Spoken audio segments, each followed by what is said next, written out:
All right, guys, here's my top 5 tackles in this year's upcoming 2023 NFL draft. And I'm gonna tell you why, all right, guys? I'm gonna tell you exactly why. So we know the Cowboys situation, and we got a couple concerns, in my opinion, that we really need to be aware of at the tackle position. I'm gonna get into that and more, but before I do, don't forget, hit the like, share, and subscribe button. Follow Boss Cowboy Sports on YouTube, Instagram, Facebook, and Twitter. Follow me, the OC100, on Twitter. All right, so we know that currently we have not extended Terrence Steele. That's the number one concern I have. We have not extended the great, tremendous right tackle that he was, and I believe still will be, coming back from an ACL injury in Terrence Steele. We also have now a new deal in place with Tyron Smith, which equivalent to a 1-year, $6 million deal with $17 million total with bonuses and incentives. Now, we also have the now second-year player, Tyler Smith, fantastic rookie out of Tulsa, who started most of the year at left tackle. Coming back, we have Matt Walinsko off the shoulder injury, and we have Josh Ball, who I don't think is a viable solution long term. All right. So what do? We also, guys, we have lost Connor McGovern. Connor McGovern signed a 3-year deal with the Buffalo Bills. Salute. So we lose a little bit of depth there. So what do the Cowboys do? And this is why running back is not as important as people think. This is the most important topic. What you do with that offensive line, how well these guys play, and the strength and caliber of players that you have available and starting on that offensive line will make all the difference in the world for the Dallas Cowboys this season and the next couple of seasons. All right. So the number one guy on my board at tackle is Skoronski, tackle out of Northwestern. He was the replacement for Rashad Slater, who was a top 10 pick a few years back, coming out of Northwestern, who plays for the Chargers. He was a plug-and-play guy, very first day, and did a fantastic job for the Chargers and has done so. Now, Skoronski follows the same pedigree. Ever since Rashad Slater left Northwestern, he took over the left tackle position and has done a fantastic job. He's 6'4", 315 pounds. He is the most game-ready NFL tackle that is in this draft in terms of his technical ability and his skill level. Now, some people don't like his frame, and that, just like Rashad Slater, doesn't have the exact arm length measurables and height and weight that some people may think. But this man is a technician. He's technically sound. He's a savant in terms of his technique. In other words, this man is at the right place with the right technique at the right angles 95% of the time. He does not make technical errors. He does not play high. He knows how to extend and use his hands. He slides very well. He moves very well to get up on a second level. He's strong on down blocks. He's efficient and technically sound on one-on-one isolation blocks, whether it be a stretch, whether it be a zone play, whether it be an ISO. He gets his job done at a very high level and has done so most of the time that he's been the starter at Northwestern. He's a plug-and-play guy day one. Also, bonus about him, and you'll notice a theme in this. He's a guy, if you don't like him at tackle, he's a guy with intelligence and the technical savvy. He could be a guard, a really good guard for you, or he also could play center. That's right. He could play center. He has the brain to run a line, and he could pull. He could do anything you want him to do. This is a guy, and why he's my number one guy, this guy is technically sound. He can play any position on that offensive line. Mark my words. All right, guys. So my number 2 is Paris Johnson, offensive tackle out of Ohio State. He's 6'5", around 313 pounds. This guy's just a pure athlete. Now, Unlike Scarinci, he has the highest upside. He could be a Pro Bowl, perennial Pro Bowl caliber guy year in and year out, but he's not as technically sound. He's not. But when he's not technically sound, he overcomes in just pure athleticism and athletic ability. He's long, he's quick, he's strong, he's physical. He just yells potential, Pro Bowl.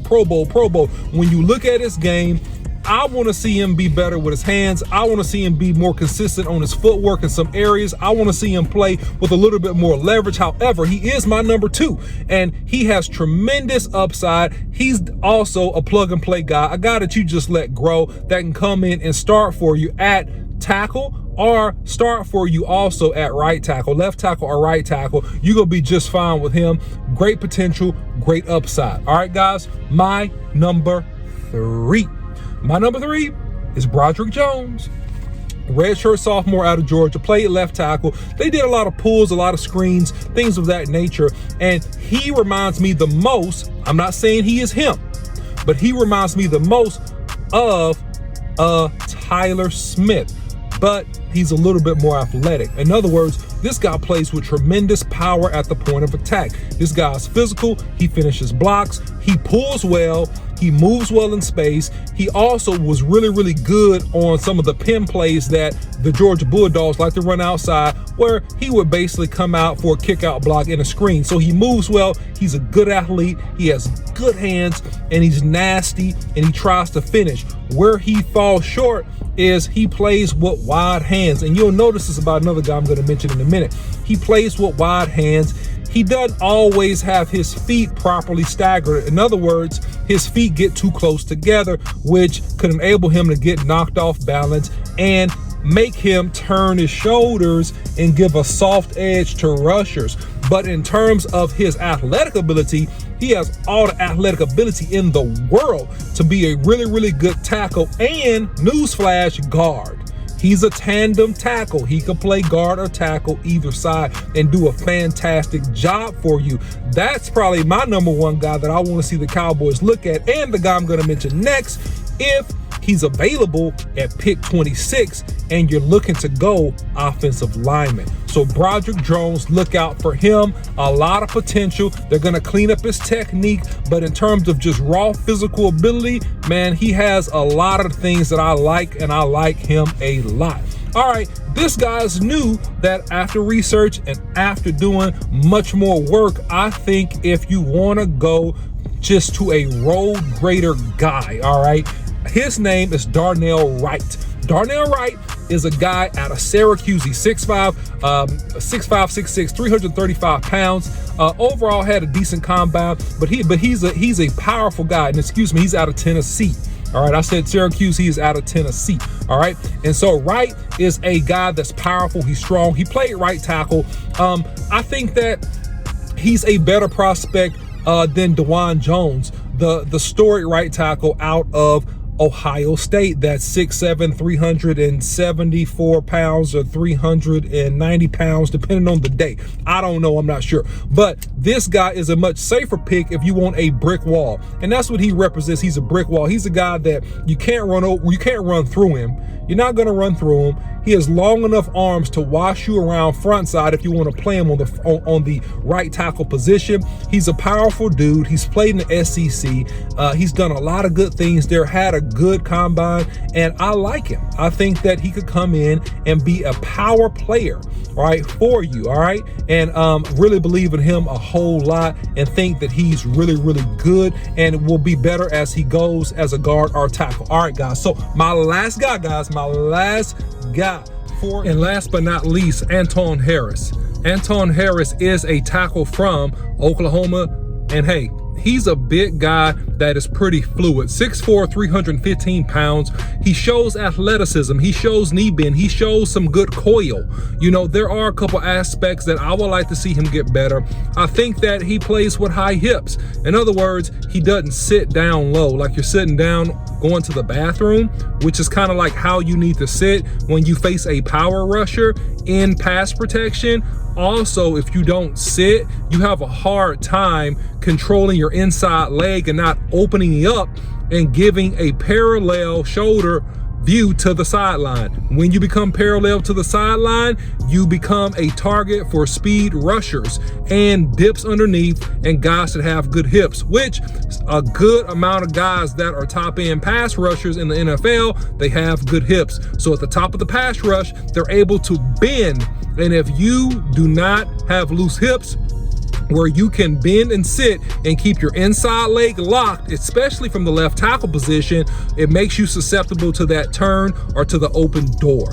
Also, his arm length is a little bit shorter than some people like at tackle. So he's a good prospect, great athlete, shows good awareness, shows the ability to call and come off the football, shows a lot of talent and some upside and ability. And this is also a guy that can be pushed into a guard position. So keep that in mind when you think about Anton Harris out of University of Oklahoma. He's a great prospect. He's my number 5 tackle, and that rounds it out for now, guys. So let me know your comments and your thoughts below. Let me know what you think. Follow Boss Cowboy Sports on YouTube, Instagram, Facebook, and Twitter. You can follow me, the OC100, on Twitter. And until next time, salute.